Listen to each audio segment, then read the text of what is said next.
Good morning, MCC.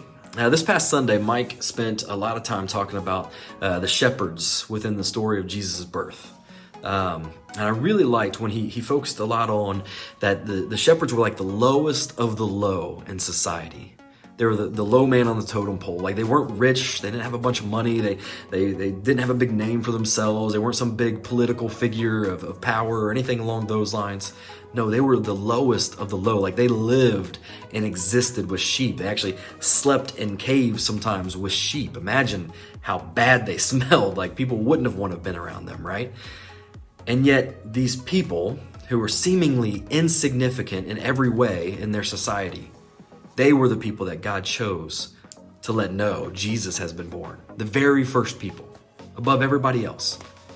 It's like God was saying to them, like, your story is powerful. Your story is significant, and I'm going to use it. In fact, that's what the shepherds did, is they then went and they went and met Jesus. They got to see this little baby, Jesus, and then they went and they used their voice to tell people about the birth.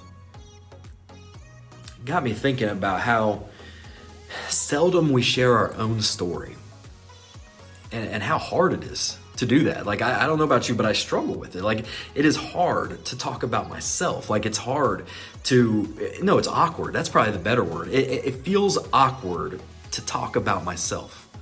Sometimes it feels like I'm boasting, like I'm bragging about myself. Sometimes it feels like I'm being judged potentially when I talk about myself. Sometimes I might feel the same guilt and shame or embarrassment from my story that I have in the past. But regardless, it's that I feel awkward talking about myself. And I think it's because we need to shift the focus of our story. In fact, it makes me, this whole Sunday made me think of another story in Mark chapter 5.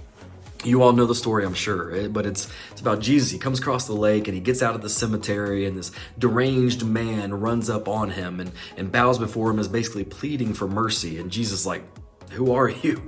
And he says, I am Legion, for we are many. And you figure out real quick, okay, this guy is possessed with demons, and not just one, but like many.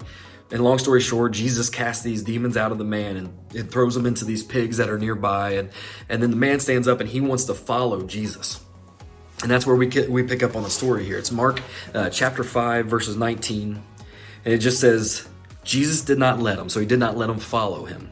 Jesus did not let him, but told him, go home to your people and report to them how much I have done for you and how much I have shown mercy to you. You see, this man now has this incredible story.